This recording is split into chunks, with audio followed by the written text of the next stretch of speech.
panjenengan kita hanya akan sharing tentang sedikit ilmu yang saya dapatkan. Semoga nantinya teman-teman P3K bisa mengikuti untuk kegiatan guru penggerak yang dibuka pada angkatan 8, 9, dan 10. Jadi menikah profil saya Guru SD Fundamental, alhamdulillah hampir 2 tahun di sini. Dan saya saat ini mengajar di kelas 1 dan kelas 5. Baik Bapak Ibu, kita mulai. Assalamualaikum warahmatullahi wabarakatuh. Alhamdulillah kita panjatkan kehadirat Allah Subhanahu wa taala karena pada kesempatan siang hari ini kita dapat berkumpul bersama dalam keadaan sehat walafiat dan untuk kegiatan penindasan atau in-house training ilmu yang saya dapatkan dalam pendidikan guru penggerak.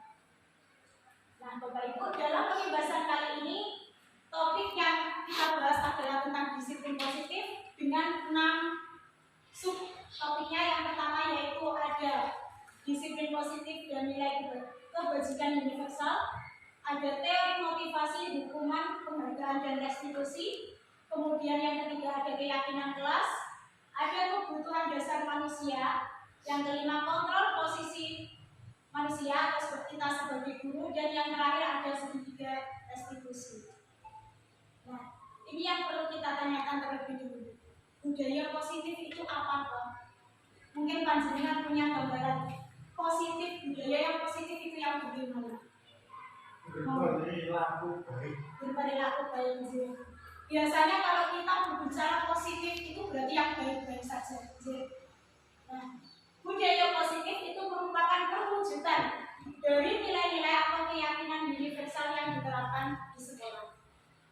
Nah, budaya positif menikah diawali dengan paradigma tentang teori kontrol. Nanti untuk teori kontrol akan kita bahas lebih lanjut. Selama ini barangkali kita sebagai guru sering merasa berkewajiban untuk mengontrol perilaku murid kita agar memiliki perilaku sesuai dengan yang diharapkan. Disadari maupun tidak disadari, ya Pak, kita tuh kadang maunya begini. Nah, kamu seperti ini. Tapi padahal sebenarnya kita itu termasuk memang memaksa. Kita terkesan memang kamu baik, tapi itu kadang tidak sesuai dengan kemauan anak-anak. Nah, ini ada 3 gambaran. Yang pertama, hukuman dapat mendisiplinkan anak. Kira-kira panjenengan setuju atau tidak dengan gambaran yang pertama ini? Kita sharing saja, tidak apa-apa.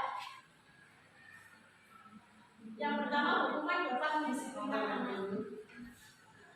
Before monggo, Bu, mungkin ada pendapat? Aku monggo. Kita sharing bukan saling memberi, bukan? Setuju, tidak apa-apa. Namanya manusia berpendapat juga, tak monggo. Terus yang kedua, pemberian hukuman dengan hal positif seperti membaca, membersihkan halaman sekolah dapat meningkatkan disiplin anak. Mungkin murid kita nggak kerjakan PR, kamu nggak kerjakan PR, nanti pulang sekolah kamu tugasnya piket membantu temannya membersihkan kelas. Dengan tujuan akhirnya si anak jeda. Kemudian yang ketiga, memberi penghargaan dapat meningkatkan motivasi belajar anak. Ini beberapa waktu yang lalu sempat saya utarakan ke diskusi bahwa si anak kalau sering kita beri penghargaan, kamu pintar, kamu 100, kamu dikasih pulpen. Tujuannya untuk meningkatkan motivasi anak. Kalau setuju atau tidak menjadikan Allah. Apakah jika kita memberikan penghargaan ke anak mungkin berupa pensil, bolpen atau alat tulis yang bermanfaat, itu bisa menaikkan motivasi anak. Ya. Kita masuk ke pembahasan yang pertama yaitu tentang disiplin dan nilai kebajikan universal. Jika Pak Pun yang saya di dekat panjenengan tadi ada kertas kecil ya, enggak bisa dituliskan. Masa berapa ini? Nah, monggo, saya sudah menyiapkan kertas kecil, tugas panjenengan tuliskan benda, nilai atau apapun yang paling bernilai menurut panjenengan. Boleh orang, boleh benda, boleh apapun yang menurut panjenengan paling berharga. Misalnya jenengan tulis di kertasnya keluarga atau mungkin suaminya, monggo. bebas benda atau apapun yang paling berharga untuk panjenengan. Satu. Jadi satu saja Bu, kata-kata.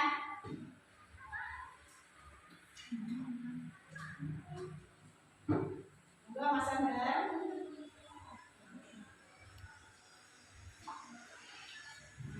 Jika panjenengan sudah menuliskan, silakan kertasnya boleh dilipat, boleh jenengan utel-utel digegem sing rumaket. Jenengan gegem sing rumaket kok sampai ucul. Dilipat kecil loh, ini aku cuma nggih.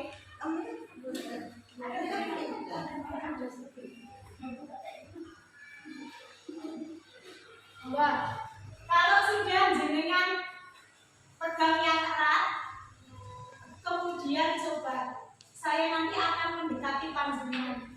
Acak, saya yang milih Mas Sandra atau siapa acak monggo. Silakan digenggam yang erat. Supaya yang paling dekat Mbak Eni. Mbak, sing sampean pegang tak ijoli duit 1000.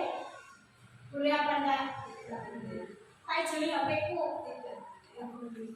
Kita kan teman lo, Gusti lo, boleh enggak tak minta? Enggak boleh. Jol, gagal. Tak minta sing tidak. Yang jenengan pegang tak ijoli HP-ku. Tak ijoli sepeda kolek. Kita kan teman masa kedua. Banyak di dunia enggak boleh. Oke, 2 orang tidak boleh, 1 lagi. Ibu biasanya paling rumah ya. Bu, jenengan sing jenengan asta saya tukar 100.000. Boleh. Sepeda jelek pula enggak boleh. Enggak boleh. Oke, pesawat terbang 17 enggak boleh. Bu, pesawat terbang malah bukan enggak ada. Nah, jadi Bapak Ibu, 3 orang yang saya dekati, saya tidak mendapatkan apapun, saya gagal meraih panjenengan. Nah, ini tadi saya sudah di sini meminta, menukar, merayu panjenengan untuk meminta apa yang jenengan bawa ditukar dengan benda yang saya punya.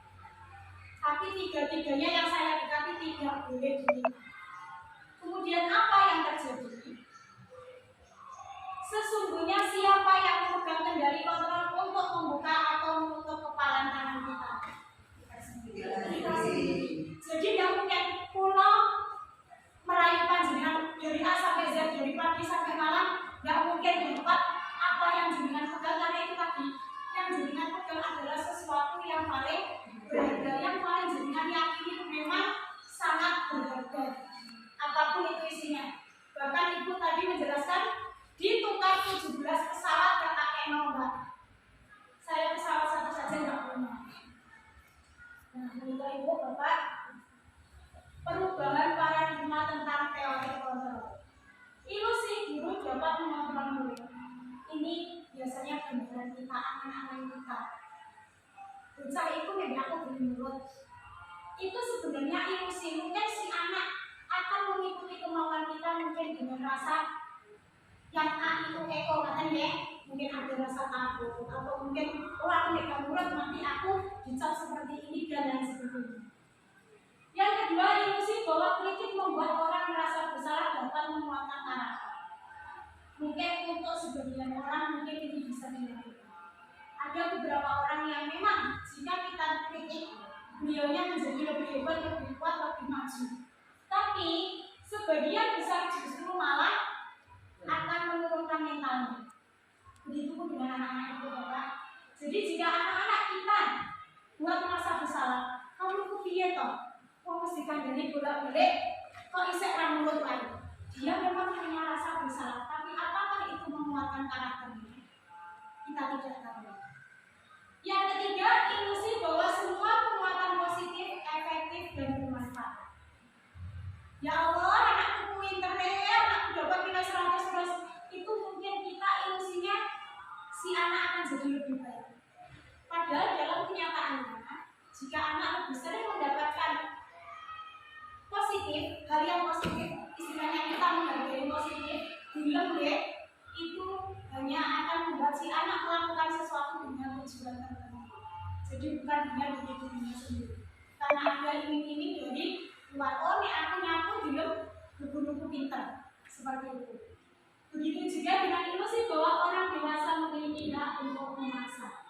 Diakui tidak diakui Pak, seperti saya sendiri di rumah, di sering rumah, kita memaksakan anak. Kudu belajar jam sekian. Memang kita tujuannya baik, tapi kadang namanya anak, ibu pindah tempat, masak anak ojol, lepas. Menikah adalah perubahannya Pak Bu. Kalau kita dulu mencoba mengubah orang agar berpandangan sama dengan kita, maka yang sekarang kita berusaha untuk memahami berdasarkan pandangan orang lain. Jadi kita tidak bisa menyamakan semua orang dengan kemauan kita. Jadi kita yang harus belajar melihat dari sudut pandang orang yang lain. Kemudian perilaku buruk menjadi suatu kesalahan. Ini sering anak-anak kita. Padahal jika paradigma terbaru yaitu semua perilaku ada tujuan. Si A mengukur si B bukan tanpa tujuan. Misal ada A, B bertengkar, kita langsung memarahi, oh kamu pukul temanmu, itu salah, temanmu nangis. Padahal kita tidak tahu. Mungkin si B memukul karena dia merasa mungkin bukunya disobek, dia marah, akhirnya ditonjok temannya. Kemudian yang ketiga yaitu orang lain bisa mengontrol saya. Mau saya ibu, buyut deh, ngapunten tangan ibu atasan saya. Biasanya mungkin kita merasa kita bisa dikontrol oleh atasan kita. Begitu ibu dengan atasannya lagi. Padahal yang bisa mengontrol diri kita adalah diri kita sendiri. Seperti halnya contohnya tadi jenengan itu merupakan saya minta bukan mau bukan 17 bersalah tidak boleh. Saya bisa mengontrol orang lain. Ini biasanya kita berharap kita bisa mempengaruhi orang lain. Padahal kita tidak bisa mengontrol orang lain. Kemudian pemaksaan ada pada saat ujiannya gagal. Ini juga lebih sering anak kita. Ayah dan sinau bernilai bagus. Begitu si anak orang mau tidak mau akhirnya, kamu tidak sinau, habis tak buat. Ada di sini. Jangankan panjenengan saya juga biasanya seperti itu. Tapi pada teori kontrolnya, kolaborasi dan konsensus menciptakan pilihan diri. Kita ajak si anak berbicara. Kamu maunya piye kamu belum belajar? Seperti itu. Jadi kita ciptakan pilihan, anaknya kita libatkan. Kamu maunya seperti apa? Begitu kita buat kesepakatan, kita ada konsensus pilihan. Jika si anak tidak melakukan maka dia akan sadar konsekuensinya seperti apa. Kemudian ada model berpikir menang dan kalah, ini seperti lomba deh. Sementara pada teori kontrol model berpikirnya adalah menang-menang. Tidak ada salah satu pihak yang dibuat kalah atau seperti halnya kemarin saya dapat kasus Yerunin deh, Arka sama Mario. Namanya anak kecil buyar, bajunya ditarik, sakunya kantongnya sobek. Kemarin seumpama Mario itu sudah anak besar, mungkin akan saya kasih jendung sama bunga, dia berjari. Itu bentuk dari model win-win solution karena si Arka bahagia akhirnya bajunya tidak sobek, sementara Mario juga merasa tidak bersalah karena memberikan baju. Kemudian kalau ini ringkasannya ada di sini, ini nanti yang akan kita bahas lebih lanjut Bapak Ibu. Kemudian ini yang menjadi pertanyaan kita, apa sih disiplin itu? Ibu disiplin apa kalau menurut panjenengan? Oh disiplin ya, yang mau berpendapat tidak apa-apa. Kita belajar sharing kok. Saya juga banyak belajar. Melakukan segala sesuatu dengan tepat waktu. Tepat waktu berarti berdasarkan aturan, ya. Oke, nak yang lain. Monggo pemerintah, ini.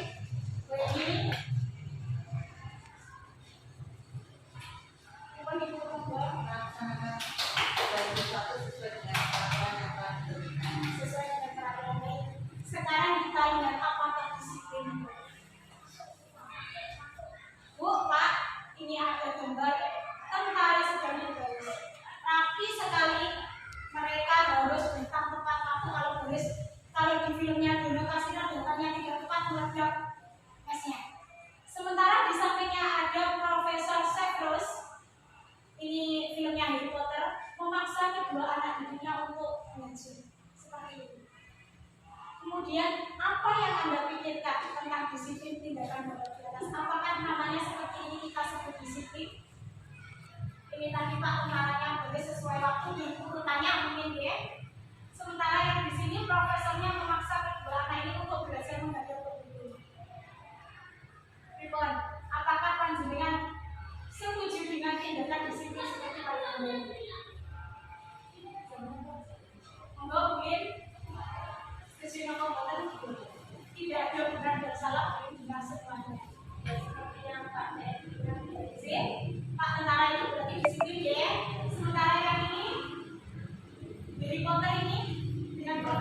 jika kita punya tujuan yang ingin kita capai, apapun itu, kita akan memberi potensi diri kita untuk menuju ke disiplin lagi.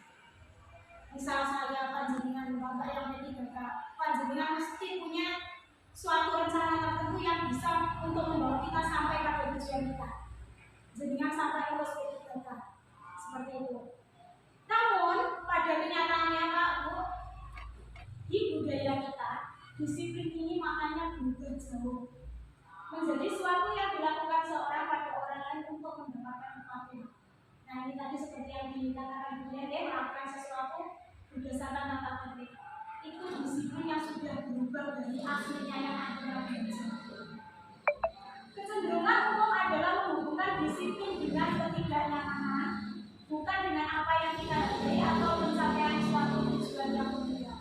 Jadi anak-anak kita sebut disiplin jika dia tentang tepat waktu, selalu mengerjakan PR, selalu taat pada peraturan, tidak pernah membuang sampah atau yang lainnya.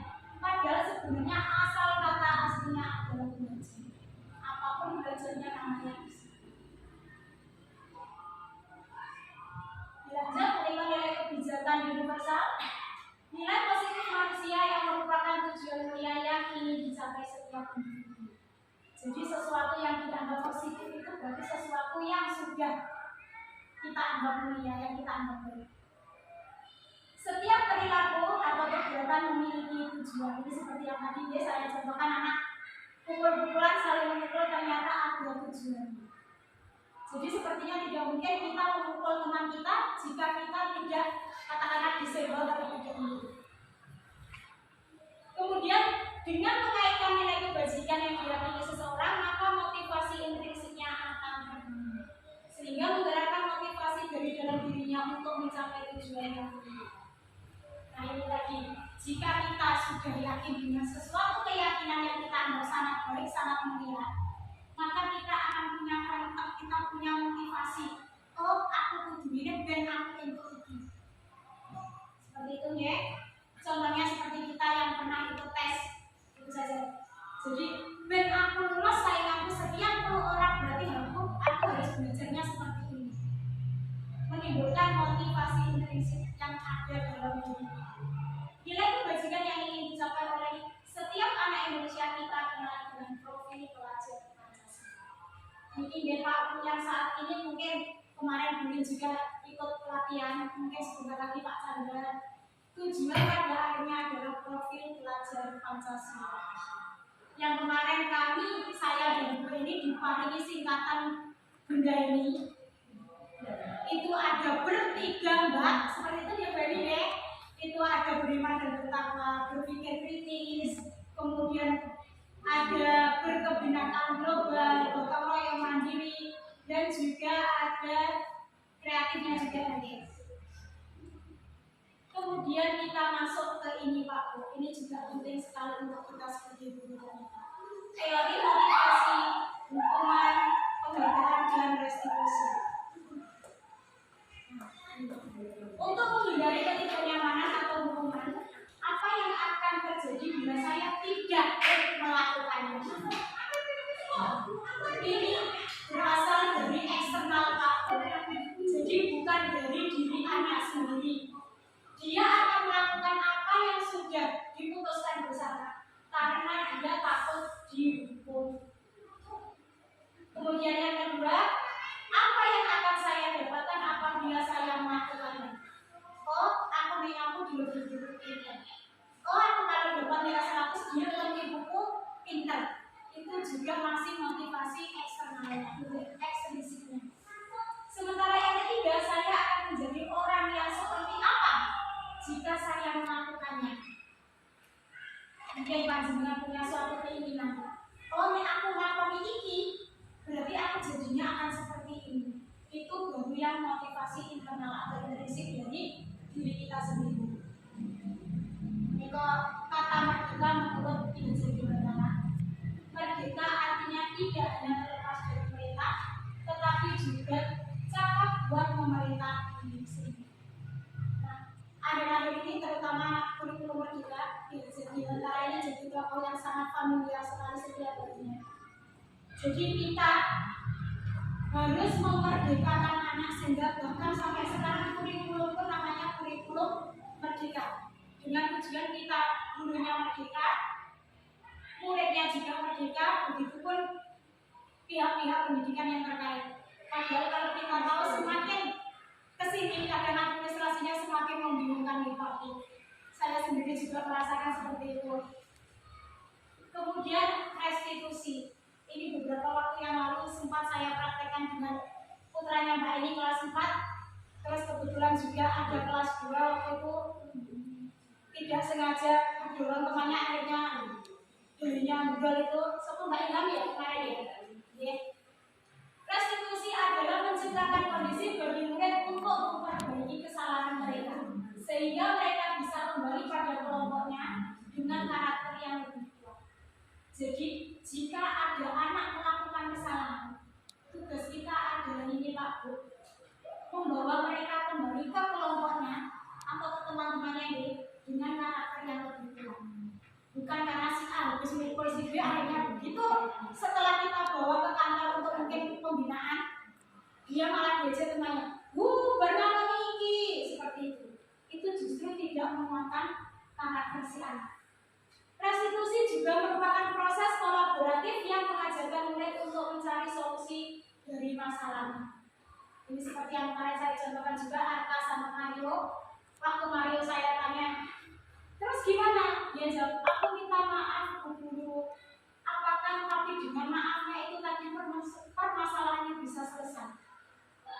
Mungkin kalau saya mungkin baju saya ditarik Mbak ini suek. Saya ya nggak mau pokoknya rambutnya mendomi seperti itu. Jadi ada solusi bersama. Yang mana solusi itu membuat mereka sama-sama menang tadi. Jadi tidak ada yang dikalahkan salah satu. Berikut cirinya restitusi ada 9 Pak Bu.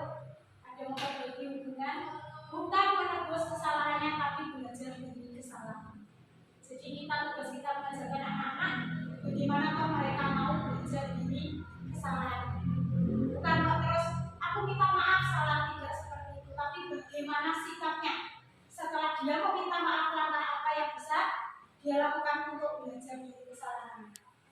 Memperbaiki hubungan, tawaran bukan paksaan. Jadi kita menawarkan solusi karena anak-anak kita masih kecil mungkin kita bisa membantu. Terus seperti apa solusinya? Kita berikan dulu. Menuntut untuk melihat ke dalam diri. Ini kita mengajak anak untuk mengoreksi kesalahannya seperti apa, kemudian dia maunya seperti apa. Restitusi diri adalah cara yang paling baik. Nanti restitusi ini juga akan kita bahas di akhir. Mencari kebutuhan dasar yang mendasari tindakan. Ini nanti ada di sub berikutnya tentang 5 dasar kebutuhan manusia. Fokus pada karakter bukan tindakan. Nah, saat ini kita juga dibuat-buatkan tentang perbaikan karakter. Setelah 2 tahun kita off mengajarkan anak, kita di Indonesia terjadi krisis karakter waktu. Anak-anak yang kita panggil itu 1 kali tidak ada juga, 2 kali ketika beri ya. Begitupun juga dengan sopan santunnya yang mengalami krisis. Kemudian yang ke-8 fokus pada solusi. Kita tidak mencari siapa yang salah, siapa yang benar, tapi solusi apa yang bisa dihasilkan. Kemudian yang ke-9 mengembalikan murid yang berbuat salah pada kelompok. Itu tadi dengan penguatan karakternya, bukan dengan cara menjatuhkan mentalnya. Yang ketiga keyakinan kelas. Keyakinan kelas ini kemarin sempat saya terapkan di kelas 1 dan kelas 5. Tapi memang untuk kelas 1 masih tidak efektif ya. Karena anak-anak kelas 1 itu nulis saja masih susah. Jadi gurunya hanya membantu saja. Mengapa tidak peraturan saja kok diubah menjadi keyakinan kelas? Mungkin Pak Jenina tanya, kok sama peraturan nih? Kenapa harus kita ganti menjadi keyakinan saja? Coba kita telah dari 3 kasus ini. Mengapa kita memiliki peraturan harus menggunakan kebijakan mengenai kebenaran?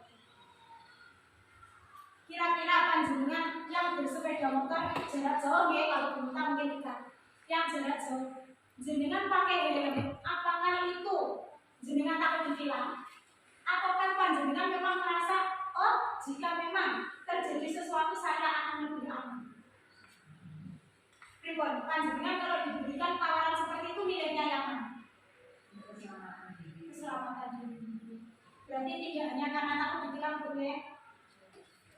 Kalau dokter biayanya lebih mahal. Jatuh kalau mengajar lebih mahal. Kemudian yang kedua ini pas waktu pandemi ya, mengapa kita punya peraturan 3M, bahkan ada yang sampai dibuat 5M juga, menggunakan masker, mencuci tangan dan menjaga jarak. Apakah karena kita takut corona, ataukah kita takut dibilang nanti disuruh nyapu di dekatnya alun-alun, pakai kompi orang-orang itu menjadi biasanya. Terus kemudian yang ketiga, mengapa kita memiliki peraturan harus datang tepat waktu pada saat mengikuti peraturan. Ngapunten ini saya tidak menyindir panjenengan ini, saya tadi hampir punya teman saya. Jadi dari ketiganya ini itu sebenarnya bisa memunculkan motivasi intrinsik. Selama ketiganya ini kita lakukan berdasarkan keyakinan kita. Oh, aku pakai helm bukan karena ditakut Pak Polisi, dibilang Pak Polisi, aku sih melindungi kok. Tapi lebih melindungi tubuh kita, melindungi jika sewaktu-waktu kita sampai terjatuh, mungkin kepala kita akan lebih aman. Begitu juga yang kedua, dengan menaati 3M, paling tidak kita mencegah diri kita tertular COVID, walaupun itu memang kita juga tidak tahu kenyataannya. Kemudian yang ketiga, mengapa kita memiliki peraturan harus datang tepat waktu? Ini tidak hanya di pelatihan waktu ya, mungkin panjenengan punya undangan apa, atau bahkan mungkin mengantarkan putra putrinya sekolah harus datangnya sebelum bel berbunyi. Nah itu nanti pada akhirnya kesini Bu, mendukung motivasi intrinsik kembali pada nilai keyakinan. Jadi sesuatu yang jenengan yakini itu biasanya luar biasa menunjukkan motivasi intrinsik. Nah ini tadi kenapa?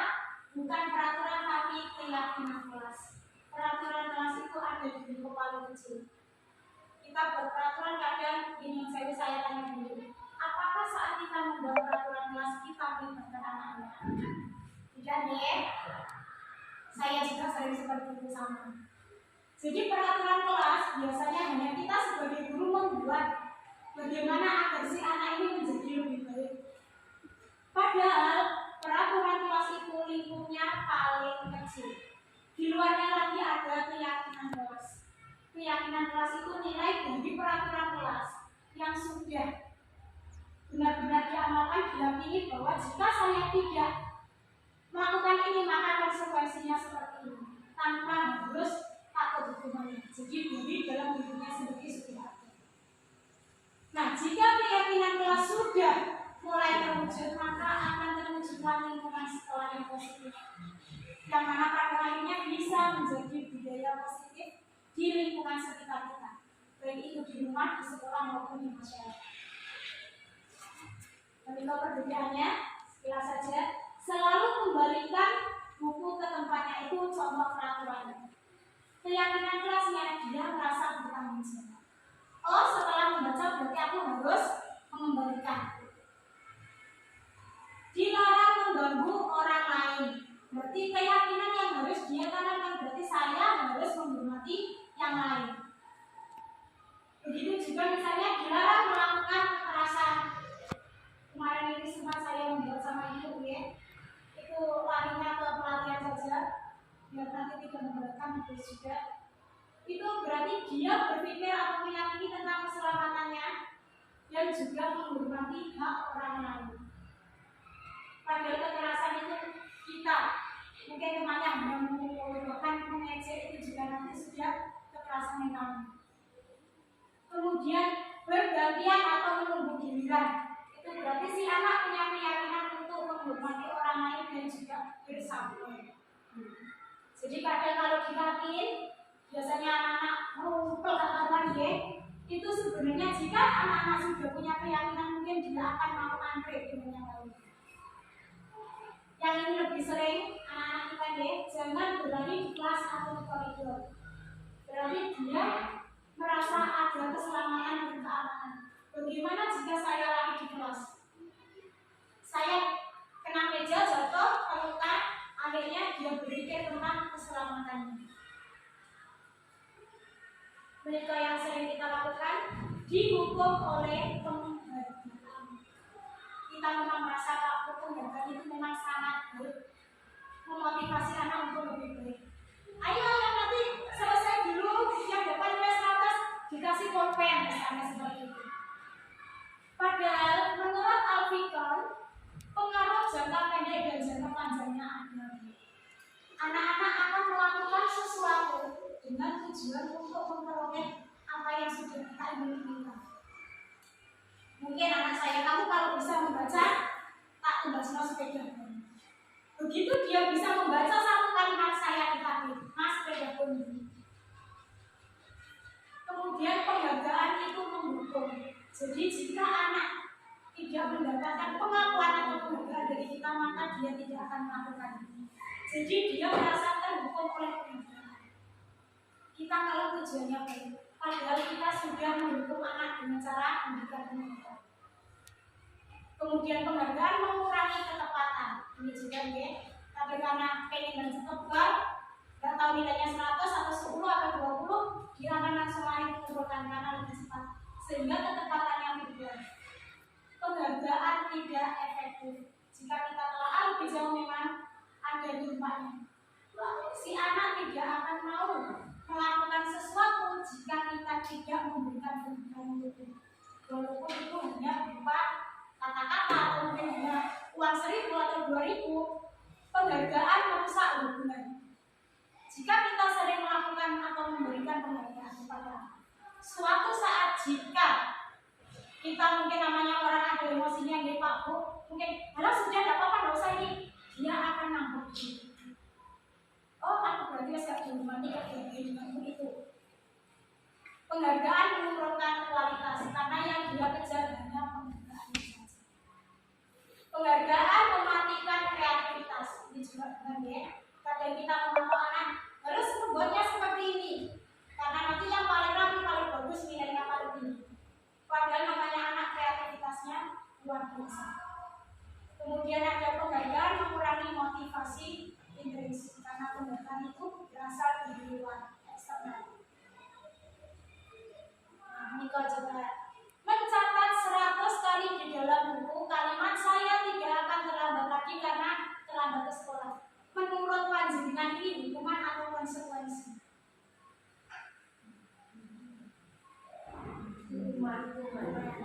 Kemudian yang kedua, lari mengelilingi lapangan basket 2 kali karena terlambat sekolah. Murid diminta untuk push up 15 kali karena tidak menggunakan masker ke sekolah. Mengganti kertas tugas teman yang telah dicoret-coret. Membersihkan tumpahan air di meja tulis karena tersenggol pada saat belajar. Murid disuruh untuk mengenakan sepatu seharian di sekolah karena tidak mengenakan sepatu hitam. Oh, ini maksudnya aku tadi tulis salah nulis deh. Dia dilarang memakai sepatu karena mungkin sepatunya tidak berwarna hitam. Terusnya seharian lama tidak boleh memakai sepatu. Menurut panjenengan hukuman atau konsekuensi? Lari mengelilingi lapangan basket 2 kali karena terlambat 10 menit. Ini tadi mirip ya. Cuma ini ada yang ditandanya PCUK. Jadi berbeda dia lari mengelilingi basket karena terlambat atau lari mengelilingi lapangan basket karena untuk pemanasan, itu berbeda ya. Kemudian ini perbedaannya, sesuatu yang menyakitkan, sementara ini sesuatu yang memang harus terjadi. Jadi kalau kita menumpahkan minum teman kita, kita juga harus sadar untuk membersihkan, mengeringkan. Membuat anak sakit, terutama ini sakit gigi, biasanya ini kita marahin. Bocah kok ini seperti itu. Padahal konsekuensi akan membuat anak merasa tidak nyaman dalam hidup jangka waktu yang pendek. Berikutnya dia tidak akan seperti ini lagi. Karena dia merasa, oh kalau aku melakukan ini berarti konsekuensinya aku seperti ini. Jadi dalam dirinya sudah mulai tumbuh kata-kata konsekuensi. Jadi dia akan lebih terarah dengan sendiri. Kemudian di sini ada paksaan, stimulus dan tanggapan.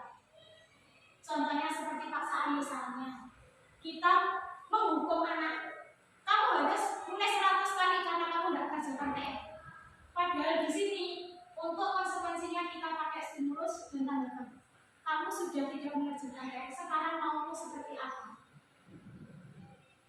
misalnya, Bu, berarti aku siap mengerjakan. Kalau hanya siap saja berarti kamu tidak ada konsekuensinya. Mungkin pada akhirnya ditambahkan dengan pilihan-pilihan tertentu di mana si anak tadi ikut membuat pilihannya. Kemudian ini mendorong anak untuk menyakiti diri sendiri, sementara di konsekuensi mendorong anak agar melatih menyesuaikan diri. Jadi anak-anak akan terbiasa dengan sendirinya melalui tahapan-tahapan tertentu. Kemudian ada konsep diri yang buruk, sementara di konsekuensi konsep diri yang baik. Jadi berbeda Pak Pun ya, hukuman itu lebih sifatnya kita memang memberikan paksaan-paksaan yang kamu harus mau. Sementara konsekuensi itu kita buat kesepakatan. Ayo, ini kamu udah kerjakan PR, berarti konsekuensinya seperti apa? Dia akan tahu, oh berarti kalau aku tidak membuat PR, konsekuensinya aku harus seperti ini. Jadi guru tidak perlu terlalu, baca kamu kudu mulai tidak mengerjakan PR 20 halaman, tidak perlu seperti itu. Ini identitas gagal dan sukses berdasarkan hukuman dan konsekuensi tadi. Nah ini Bu, hukuman memang berhasil pada orang sukses karena mereka dapat menerapkan dan memaafkan si penghukumnya. Hukuman tidak bekerja pada anak yang memiliki identitas kegagalan karena tindakan itu hanya berdasar ketidakmampuan. Ini menurut dosen. Jadi hukuman itu memang berhasil pada diri kita. Pada saat kita zaman-zamannya SD dulu ya, kita mungkin dihukum kamu lari lapangan 20 kali, kamu lari lapangan 3 kali. Itu menciptakan kita menjadi orang yang lebih kuat, orang yang gampang memaafkan. Tapi berbeda dengan anak yang sekarang. Kamu loh tidak bisa ini, kamu harus seperti ini. Itu berarti justru menekankan atau menegaskan ketidakmampuan, sehingga si anak bisa menjadi lebih minder, lebih tidak percaya diri dengan apapun yang dia lakukan. Berikutnya ini kebutuhan dasar manusia. Kebutuhan dasar ada 5. Mereka mulai bertahan hidup, contohnya seperti makan, minum. Kemudian ada kasih sayang, ada penguasaan, ada kesenangan dan juga ada kebebasan. Ini tidak hanya anak-anak Pak, kita semuanya punya kebutuhan ini. Jadi jika memang salah satu kebutuhan kita ini ada yang tersenggol, biasanya mungkin kita gampang emosi juga.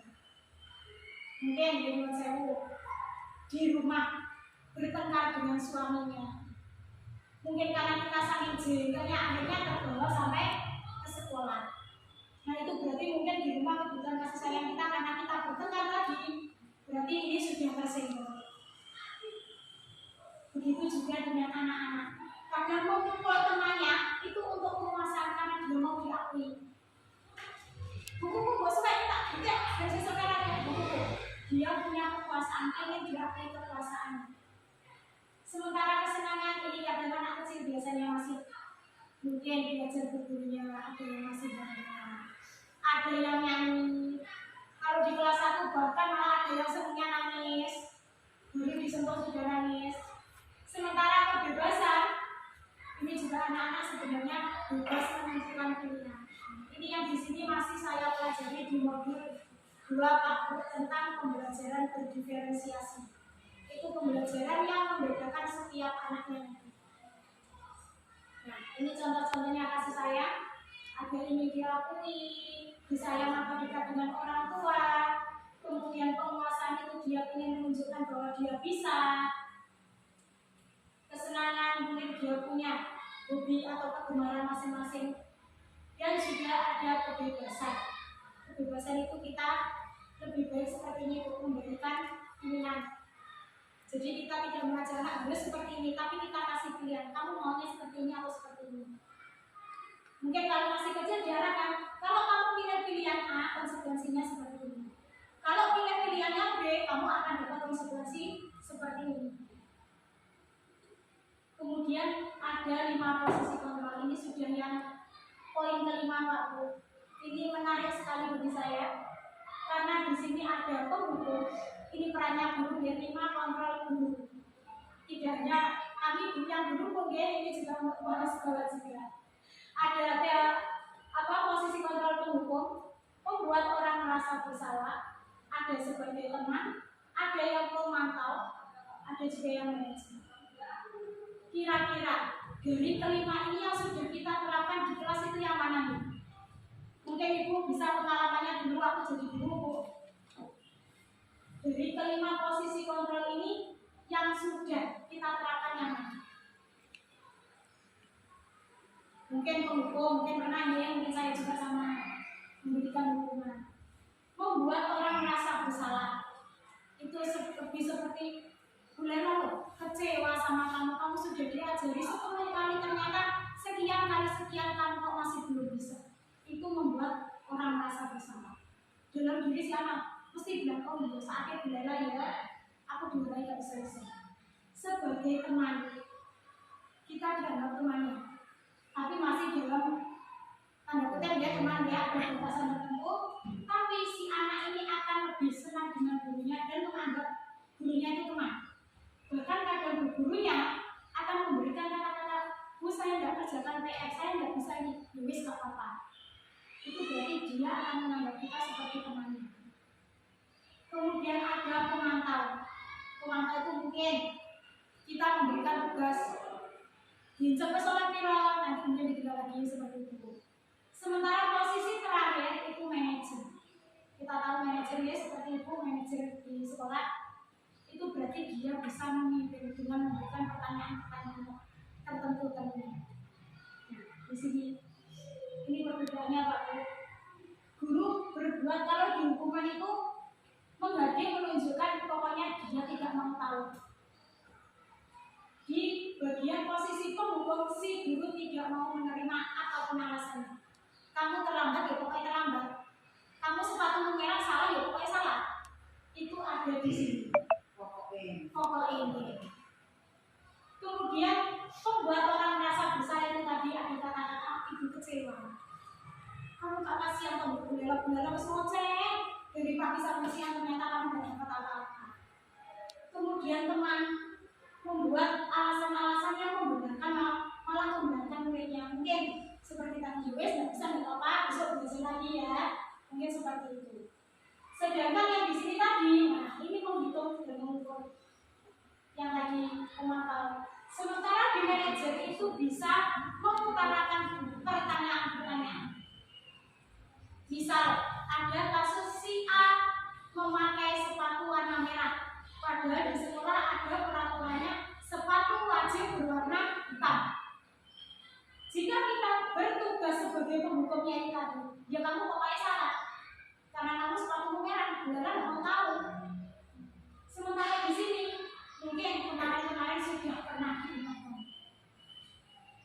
Sebagai teman kita membebaskan diri, atau bisa jangan diulangi lagi ya. Yang di sini menghitung kamu sudah berapa kali tuh diingatkan, oh isi abang kayak sepatu nih. Dia akan menghitung dan mengukur seberapa disiplin atau taatnya si anak tadi. Sementara di akhir yang manajer kita bisa menanyakan, sepatumu kok merah kenapa? Mungkin dia akan menjawab, aku mau ke susu, gue cepet-cepetan kan itu jam 6:30. Kita bisa beli lagi, kena omongan ini kok 6:30. Dia punya melihat tanggung di sana di berat ketiga. Terus ditanya lagi pulang jam berapa? Apa dia mau isu ibu kebangunnya sampean? Kita kejar terus sampai si anak itu merasa bersalah dengan sendiri dan memahami di mana letak kesalahannya. Itu kalau kita menjadi manajer. Nah, seperti ini saya kecewa sekali itu membuat merasa bersalah. Kamu tidak pernah benar melakukannya. Ini seperti tadi, wes pokoknya salah. Nek salah, ya salah. Seperti itu. Ayolah lakukan demi ibu, demi bapak. Yang di sini ini bu, pak, ini ada lawan ya. Kadang memang anak bisa menganggap kita sebagai temannya. Tapi dia memang kita suruh mau melakukan. Tapi efeknya jika orang lain yang menyuruh belum tentu si anak mau melakukan. Mau, bu itu tahu mengenai aku kok. Aku ya mau disuruh bu itu ya diutus bu itu mungkin seperti itu. Kemudian yang ini pemantau ini kalau stiker itu seperti anak kecil anak TK kan ya. Jadi dia akan menghitung stikernya yang paling banyak berarti dia anak yang mungkin paling pintar. paling disiplin. Kemudian menyelesaikan masalah sendiri, ini dengan bantuan tadi. Dan kamu selalu yang paling terakhir ini juga begitu. Langsung saja ke segitiga restitusinya, Bu. Di segitiga restitusi ini ada 3 tanggapannya.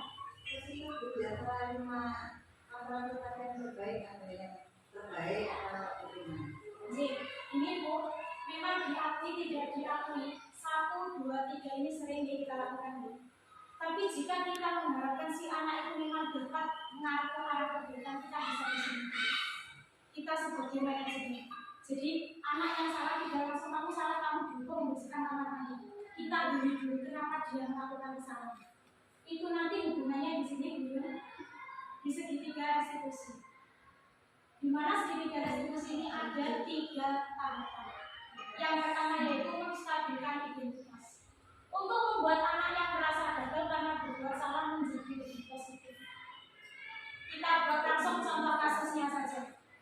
Si A tidak mengerjakan PR. Kita panggil, "Mak, kamu nggak kerjakan PR?" "Iya Bu, saya tidak mengerjakan PR." Yang awal dia sudah memang bilang, dia mengakui dia salah dan mengerjakan PR. Kemudian kita stabilkan identitasnya. Nggak apa-apa, kamu kali ini tidak mengerjakan PR. Dulu waktu Bella kecil, Bella juga pernah nggak mengerjakan PR sama seperti itu. Jadi dia distabilkan dirinya dulu. Bukan tidak mengerjakan PR langsung baca karena kamu bilang sih mau, tidak seperti itu waktu. Jadi kita stabilkan identitasnya. Nah, contoh kata-katanya bisa seperti ini. Berbuat salah itu manusiawi. Tidak ada manusia yang sempurna. Bapak ibu dulu juga pernah berbuat salah dan masih banyak yang lain. Setelah kita dapatkan stabilkan identitas anak, maka langkah keduanya adalah validasi kebutuhan. Mungkin dia tidak mengerjakan PR, kebutuhannya berarti dia kurang diperhatikan. Mungkin seperti itu di rumah, ibunya jualan, ayahnya kerja, sehingga dia kurang diperhatikan. Waktunya mengerjakan PR, dia main dulu. Nah, di sini dapat membantu siswa mengenali kebutuhan yang ingin dipenuhi. Mungkin kebutuhan kasih sayang. Kalau berkenan ya mungkin pengakuan untuk temannya tadi ya, yang sudah dipukul. Yang mana pada dasarnya setiap tindakan manusia tujuannya adalah untuk memenuhi kebutuhan bersama. Kita bekerja tidak mungkin tanpa tujuan. Anak memukul temannya tidak mungkin tanpa tujuan. Terus mungkin kita makan itu pun juga ada tujuannya. Dan mungkin asal kita makan saja tidak mungkin.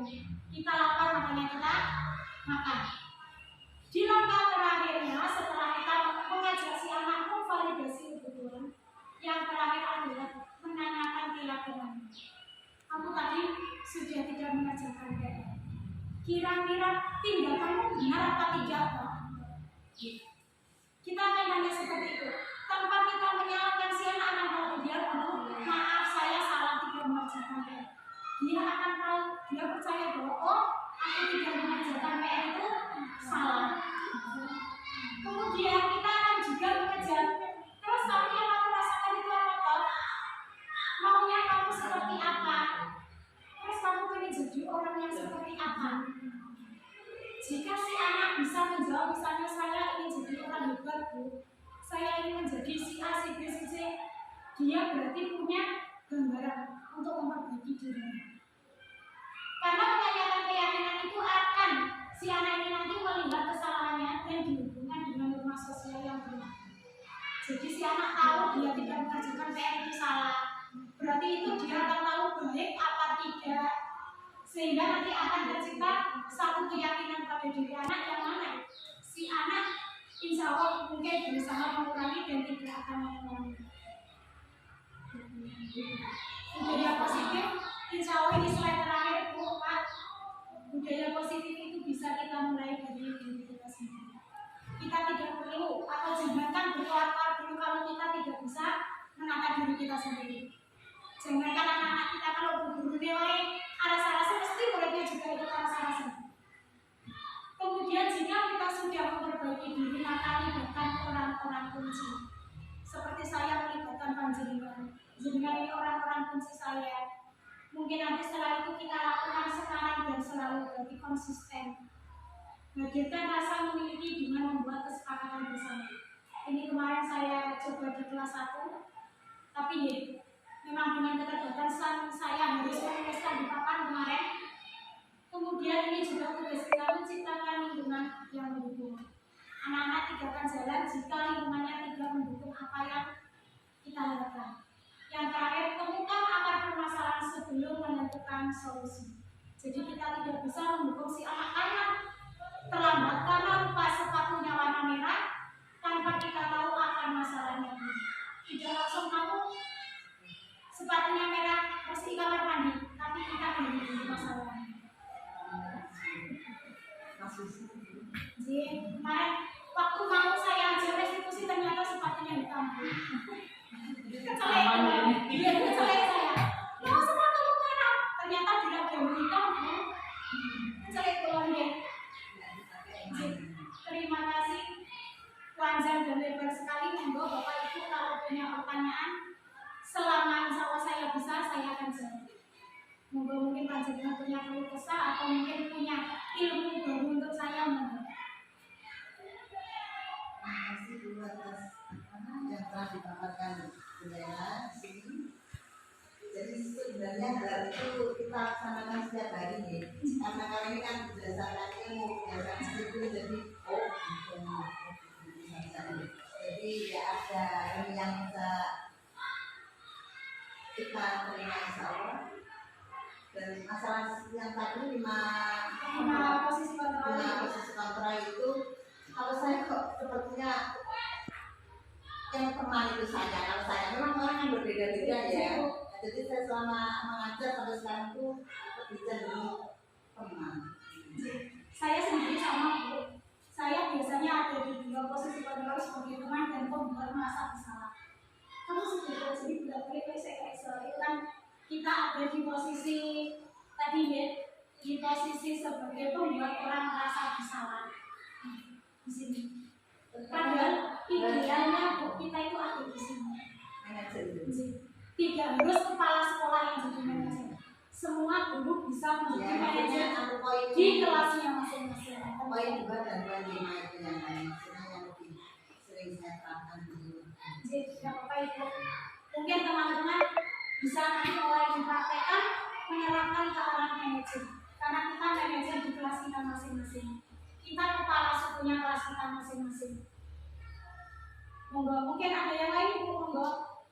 Karena saya kan berpikiran seperti ini ya, kalau kita menggunakan posisi kontrol hukum seperti anak tidak mengajarkan ada itu waktu saya mengajar di SD swasta itu yang memang kan sekolahnya favorit ada yang anak itu sudah berdiri mengajarkan di luar kelas, terus saya juga berpikir waktu temannya kita terangkan teman satu kelas kita terangkan ya ada satu dari anak yang tidak mengajarkan di teras di SD favorit itu.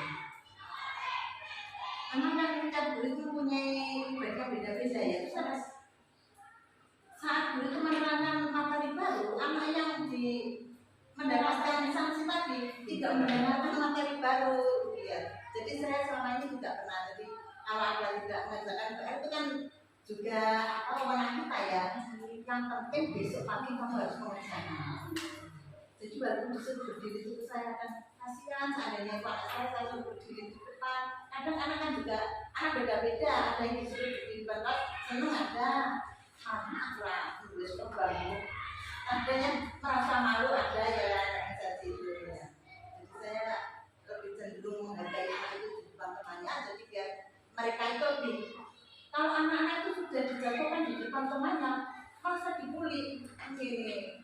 Jadi apa yang diucapkan oleh gurunya atau diucapkan oleh temannya itu terngiang-ngiang di kepala, aku malas. Jadi dia akhirnya males. Katakanlah anak dia cenderung menakal karena dia sudah dicapainya ya. Seperti anak saya sendiri dulu yang berarti pernah dibully di sekolahnya itu, terus akhirnya waktu ada TA disuruh membuat apa anak itu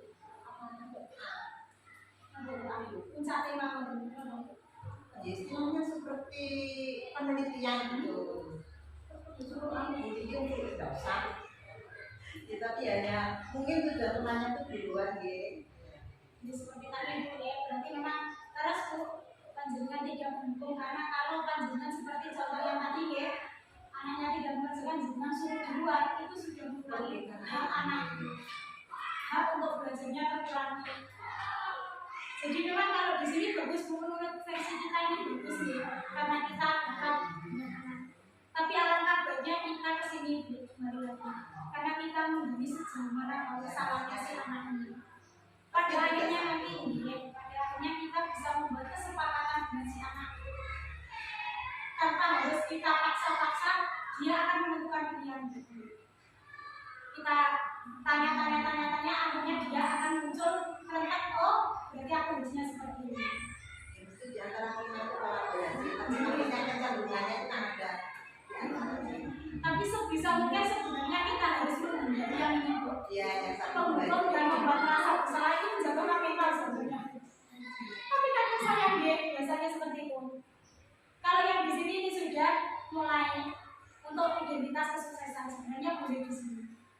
Tapi memang yang paling ideal kita ada di sini. Beberapa kita belajar, jadi bagaimana nanti kita pelajari bersama. Jadi matur nuwun Ibu, mungkin ada yang lain Bapak Ibu monggo. Mas Chandra mungkin monggo. Nah ini kita profil Mas Andra itu baru lulus. Kuliahnya baru lulus dari mana? 2021. Monggo Mas Chandra kalau ada pertanyaan. Masih. Monggo yang lain Pak, Bu. Apa sudah cukup? Sepertinya sudah lama sekali. Terima kasih atas waktu dan perhatiannya. Mohon maaf atas segala salah dan kekurangan, karena kekurangan murni dari kami, dari saya. Tidak ada manusia yang sempurna Pak. Monggo jika panjenengan punya kritik, saran, atau mungkin malu di dunia yang lain, monggo saya divisi langsung juga silakan. Terima kasih atas waktunya, atas perhatiannya. Akhir kata, wassalamualaikum warahmatullahi wabarakatuh. Waalaikumsalam.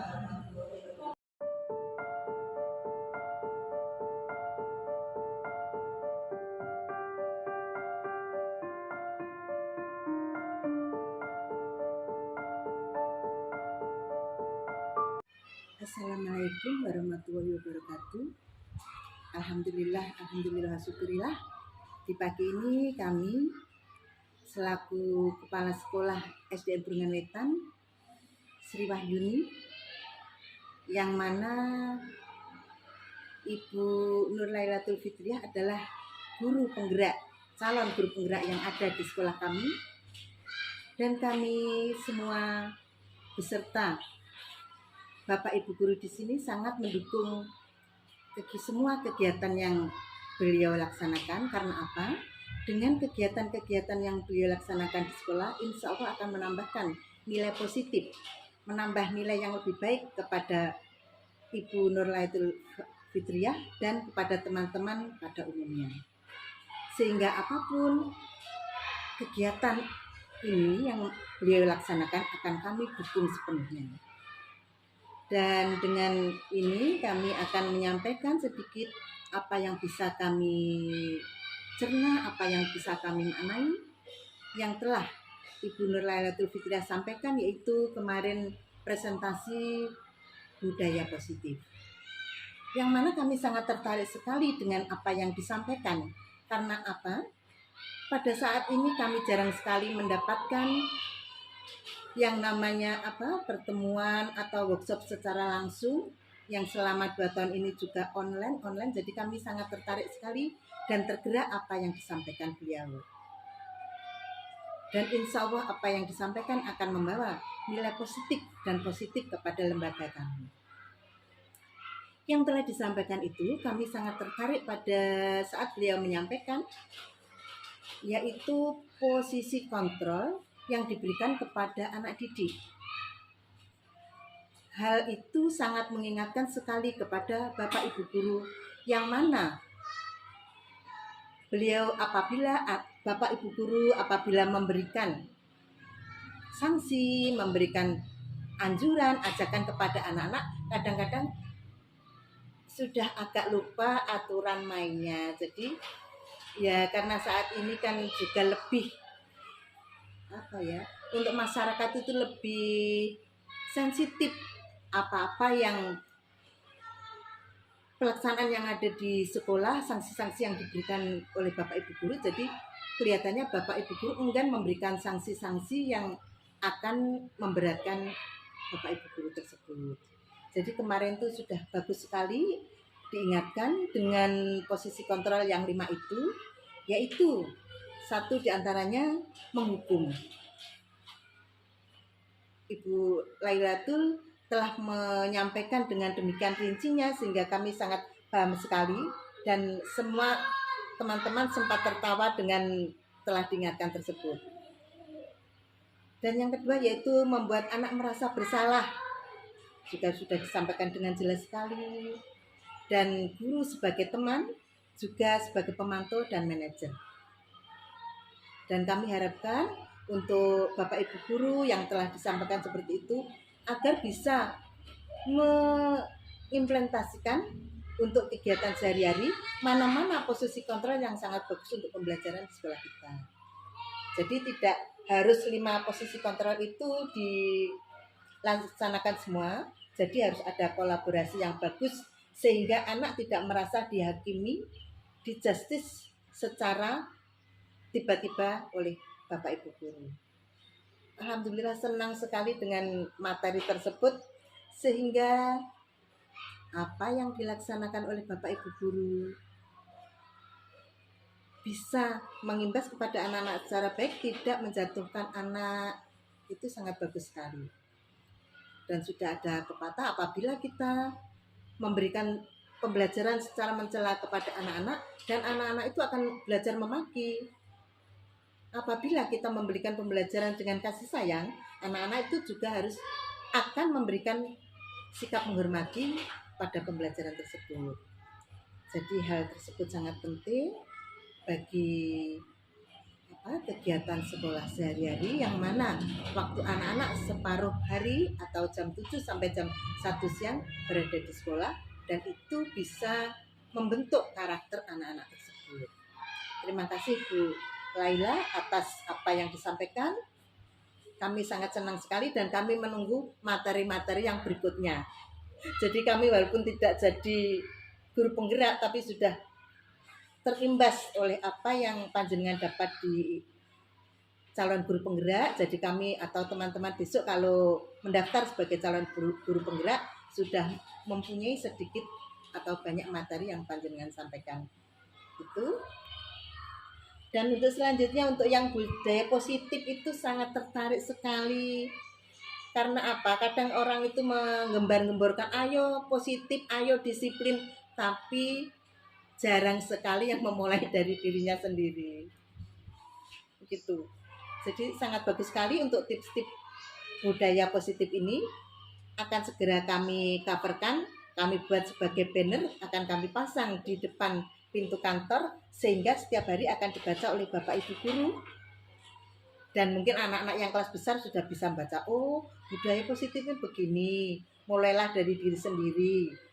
Jadi kalau ada sampah kotor itu tidak hanya sekedar menyuruh ayo diambil. Jadi kalau kita memberi contoh untuk mengambil sampah itu, pasti anak yang melihat itu akan menirukannya. Di sini Bapak Ibu guru sebagai apalagi sebagai teladan, sebagai uswah bagi anak-anak. Jadi apa yang dikerjakan oleh Bapak Ibu guru pasti dicontoh oleh anak-anak. Dan melibatkan orang-orang kunci. Contohnya orang kunci itu mungkin yang dimaksud yang berperan dalam kegiatan tersebut. Itu bagus sekali. Dan saya sendiri sebagai selaku kepala sekolah insya Allah sudah memberikan contoh. Kadang ada daun satu jatuh itu sudah saya ambil. Kadang anak juga hanya melihat. Seperti apa? Ada lomba, sampahnya ikut lomba, ikut berkeliaran. Nah itu mulailah dari diri sendiri. Dan melibatkan orang-orang kunci, guru-guru yang ada di sekolah. Anak-anak akan selalu mencontoh beliau-beliaunya.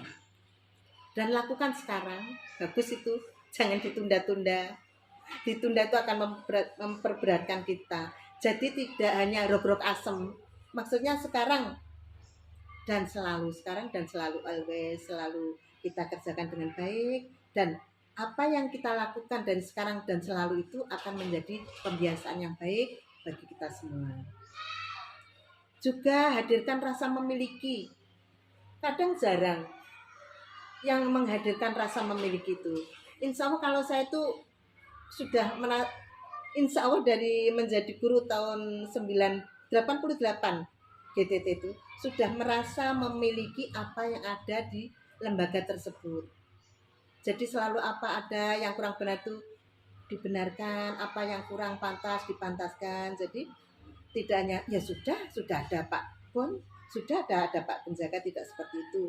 Jadi apabila kita semua merasa memiliki, insya Allah kalau ada sesuatu yang kurang baik kita ikut merasa risih. Gitu.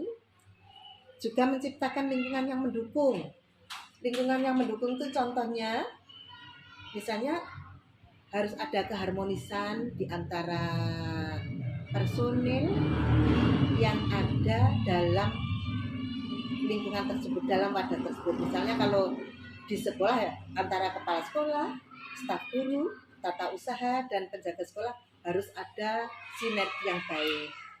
Dengan wali murid tidak ketinggalan itu, sekarang wali murid sebagai paguyuban yang sangat mendukung sekali kegiatan di sekolah kita itu. Lingkungan yang mendukung harus kita ciptakan. Karena tanpa adanya lingkungan yang mendukung tidak mungkin suatu kegiatan itu akan berjalan dengan baik dan lancar dan hasilnya memuaskan. Dan yang terakhir harus menemukan akar permasalahannya. Jadi kalau akar permasalahannya belum ketemu, ya seperti itu saja. Kalau saya orangnya senangnya memperkecil masalah yang besar dan menghilangkan masalah yang kecil. Jadi sehingga permasalahan yang ada itu jangan sampai diperbesar, malah dikompor-kompori, dari yang kecil malah menjadi besar. Malah justru yang besar itu dikecilkan atau kalau bisa diminimal, tidak ada masalah, sehingga apapun, karena dengan adanya pemecahan akar masalah itu akan bisa menentukan hasil yang berikutnya dan selanjutnya, sehingga dengan demikian apa yang kita harapkan, apa yang kita inginkan akan menjadi suatu kenyataan yang bisa membanggakan kita semua. Demikian, dan untuk Bu Lela semangat untuk menjadi guru penggerak, terus semangat dan semangat sehingga bisa memberikan nilai plus, nilai lebih di sekolah kita. Demikian yang bisa saya sampaikan, dan jangan lupa pengimbasan kepada teman-teman, walaupun teman-teman belum mengikuti sebagai calon guru penggerak, jadi biar terimbas, lama-lama kalau kegeser juga akan ikut kepada yang lebih baik dan menuju ke arah yang lebih positif, yang lebih baik, dan akan memberikan nilai yang lebih kepada negara kita ini dan bisa menciptakan pemimpin yang berkarakter untuk bangsa ini. Demikian yang bisa saya sampaikan. Wassalamualaikum warahmatullahi wabarakatuh.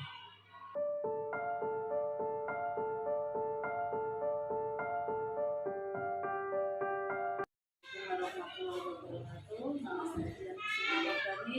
Saya pengajar di SDN Bidang Tepatnya Mengajar di kelas 2. Pagi ini saya akan mengimplementasikan budaya positif yang saya terima kemarin dari Ibu Laila Fitria. Baik, saya tanggapi cara menangani kesalahan murid dengan cara restitusi. Tiga langkah yang saya terima kemarin, satu, menstabilkan identitas, ya, terutama untuk anak-anak peserta didik di kelas rendah, terutama kadang kita tidak sadar bagaimana cara menangani anak-anak yang tiba-tiba nangis dan tiba-tiba cenderung menyalahkan anak-anak. Yang kedua, dengan cara validasi tindakan yang salah, ya seperti itu tadi, guru langsung nyomot, kenapa kamu buat temanmu jadi nangis, tanpa mengetahui apa kesalahan yang sebenarnya terjadi pada siswa, apa yang dilakukan pada siswa. Dan yang ketiga, menanyakan keyakinan dengan kesepakatan, tidak langsung menghukum siswa yang melakukan kesalahan dengan cara menghukum siswa dengan segala sesuatu yang bermanfaat, contohnya menggantikan teman yang telah disakiti dengan mengerjakan piket yang ada di kelas. Nah, restitusi sendiri adalah proses menciptakan kondisi bagi murid untuk berperilaku kesalahan mereka dengan mereka bisa memperbaiki diri dengan karakter yang baik. Dengan tujuan ketika murid berbuat salah, guru menanggapi dengan situasi dengan apa yang seperti kita lakukan dengan cara diskusi tadi tersebut. Siswa lakukan untuk memperbaiki kesadaran mereka yang salah. Nah, dari 3 restitusi tadi, restitusi itu membantu murid untuk bertambah belajar dari kesalahan yang pernah dia lakukan. Nah, bagi saya pendidik, terima kasih atas ilmu dan pencerahan yang Ibu Nur Laila berikan kepada saya dan teman-teman. Luar biasa, solusinya bagus untuk saya sebagai pendidik dan juga saya sebagai orang tua di rumah. Terima kasih. Wassalamualaikum warahmatullahi wabarakatuh.